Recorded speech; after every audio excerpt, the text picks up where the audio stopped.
Hello friends, मेरा नाम है निशा अग्रवाल और आज बहुत टाइम के बाद हम दोबारा से आपके लिए पिका कार्ड सीरीज स्टार्ट कर रहे हैं। और हमारे आज का पिका कार्ड वीडियो का टॉपिक है कि आप किस तरह के रिलेशनशिप में हैं। अभी आप किस तरह के रिलेशनशिप में हैं वो हम जानेंगे पिका कार्ड के थ्रू। तो कुछ कार्ड्स ड्रॉ कर लेते हैं। यहाँ पर हम 3 ग्रुप्स बनाएंगे और उन तीनों ग्रुप्स में से हम किसी भी एक ग्रुप को सेलेक्ट करेंगे ये जानने के लिए कि हम किस तरह के रिलेशनशिप में हैं right now, what kind of situations we are facing in our current relationship. यहाँ पर 3 ग्रुप्स हैं, ग्रुप 1, ग्रुप 2 एंड ग्रुप 3। आपने इन तीनों ग्रुप में से किसी भी एक ग्रुप को सिलेक्ट करना है और उसके बारे में जानना है। डिस्क्रिप्शन बॉक्स में दिए गए टाइम स्पैन के अकॉर्डिंगली वीडियो व्यू कर 30 सेकेंड्स का मेडिटेशन भी इस वीडियो में है। आप कार्ड्स ड्रॉ करने से पहले अपने दिमाग को, अपने मन को शांत करने के लिए उस 30 सेकेंड्स की वीडियो को सुन भी सकते हैं।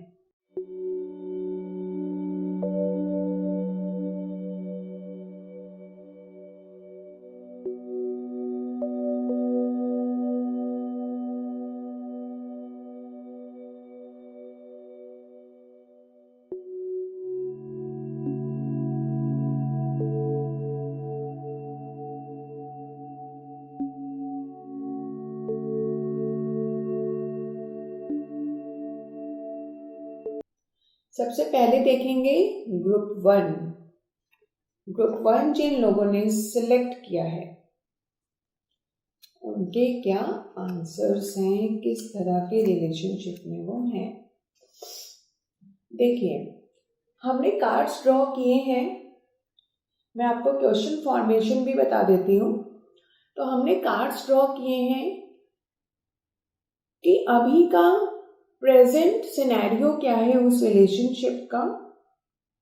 उस रिलेशनशिप का जो प्रेजेंट सिनेरियो है वो किस पास्ट के सिचुएशन से अराइज हुआ और उस सिचुएशन में जो हमारा पास्ट से अराइज हुआ और जो प्रेजेंट हमारा सिनेरियो है, उसके बाद उस सिचुएशन में, उस रिलेशन में हम क्या चाहते हैं, हमारा अपना माइंडसेट क्या है, इस रिलेशनशिप को लेकर जो दूसरा इंसान इन्वॉल्व है उसका माइंडसेट क्या है और इस रिलेशन में सर्वाइवल की, इस रिलेशन की एक्चुअल पॉसिबिलिटीज क्या हैं इन द अपकमिंग फ्यूचर।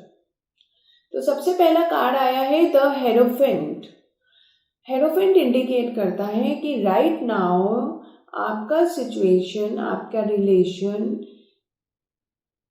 अगर आपका रिलेशन में आप मैरिज करना चाह रहे थे तो it is a good card कि अब आप उस रिलेशन को कमिटेड रिलेशन में कन्वर्ट कर रहे हैं। अगर ये रिलेशनशिप आपका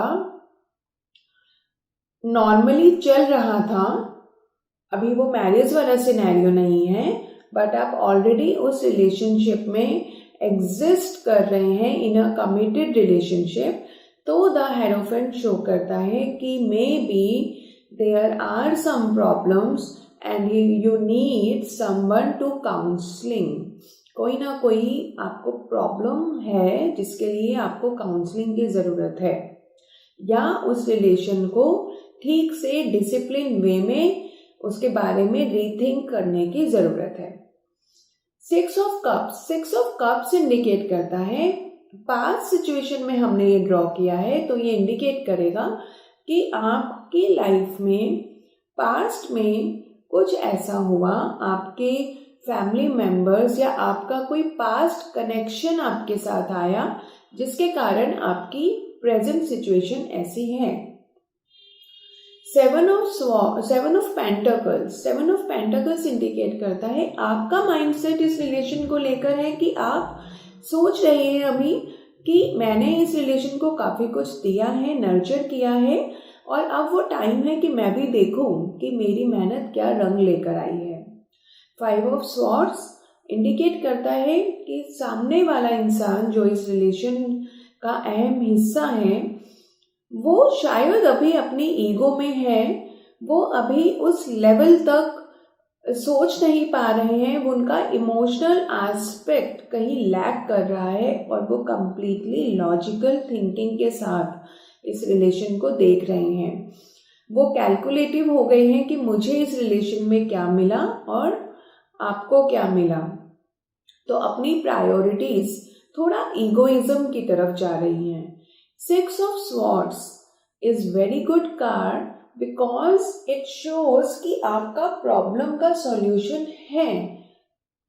कोई भी प्रॉब्लम अगर आपके एग्जिस्टिंग रिलेशनशिप में आ रही है तो उसका सॉल्यूशन भी है, और सबसे अच्छी बात है कि एक टाइम के बाद आप कॉन्वर्सेशन में आएंगे, आप आपस में बात करेंगे कि प्रॉब्लम है कहाँ, और उसके बाद आप उस प्रॉब्लम का सॉल्यूशन भी ढूंढ लेंगे। बिकॉज कि यहाँ 5 और 6 नंबर की मेजॉरिटी आई है, इट शोज कि हमें अपनी ईगो को साइडलाइन रखकर अपने इमोशंस के साथ इस रिलेशन को नर्चर करना चाहिए, बैठकर बात करनी चाहिए, और क्योंकि इस रिलेशन में बहुत ग्रो करने की संभावनाएं हैं, पॉसिबिलिटीज हैं, तो उन एस्पेक्ट्स को भी ध्यान में रखना चाहिए। अब देखते हैं ग्रुप 2 जिन लोगों ने सेलेक्ट किया है। ग्रुप 2 जिन लोगों ने सेलेक्ट किया है उनके कार्ड हैं page of swords, 7 of swords, queen of swords, the magician and 3 of cups. Page of swords, again हमारा question formation will remain the same कि प्रेजेंट करंट सिचुएशन आपके रिलेशनशिप की पेज ऑफ स्वॉर्ड्स इंडिकेट कर रही है कि थोड़ा सा डिस्ट्रैक्शन आ चुका है, रिलेशन उस तरह से नहीं चल रहा जैसा हमने सोचा था। 7 ऑफ स्वॉर्ड्स, पास्ट में हमारे साथ कुछ धोखे हुए, कुछ प्रॉब्लम्स आई और हमने अपने आप को ऐसा महसूस किया कि शायद हमें इस रिलेशन में नहीं रहना है, तो उसी के कारण ये सिचुएशन आज की हमारी प्रेजेंट की खराब हो गई है। क्वीन ऑफ स्वॉर्ड्स इंडिकेट करता है कि अब हम इस रिलेशन को इमोशनल एस्पेक्ट से नहीं देख रहे हैं, हम ये देख रहे हैं कि हमें इस रिलेशन को चलाना तो है, छोड़ना तो नहीं है।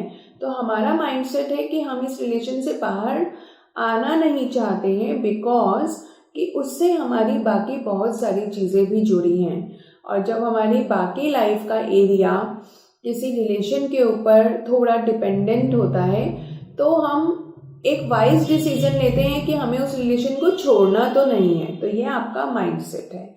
द मैजिशियन, जो दूसरा इंसान इस रिलेशन में इन्वॉल्व है वो द मैजिशियन है। Basically he or she knows कि how to handle this relationship with a lot of manipulation skills। तो वो साम दाम दंड भेद रखकर वो चाहते हैं कि वो इस रिलेशन को कंटिन्यू करें, बट अपनी शर्तों पर। Again last outcome, actual outcome आया आपका 3 ऑफ कप्स।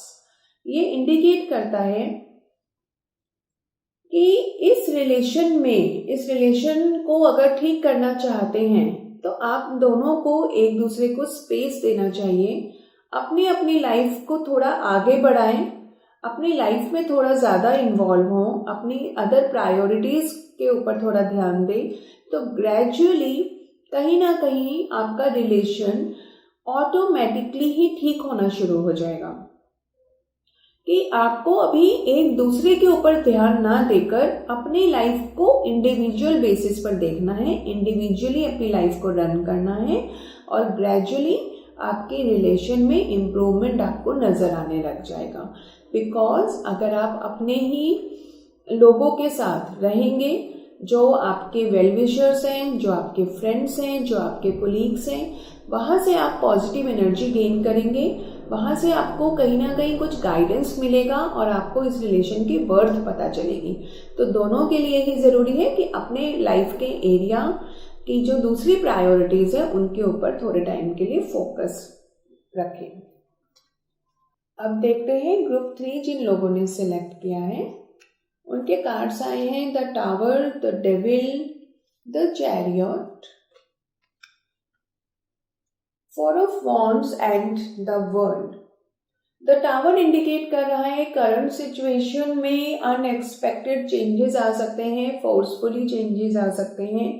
ऐसा लग सकता है कि हम तो इस रिलेशन को एक अलग ही लेवल पर देख रहे थे, बट शायद ये तो वहां पर था ही नहीं और अचानक से ऐसा क्या हो गया कि रिलेशन में इतना सारा प्रॉब्लम आ गया।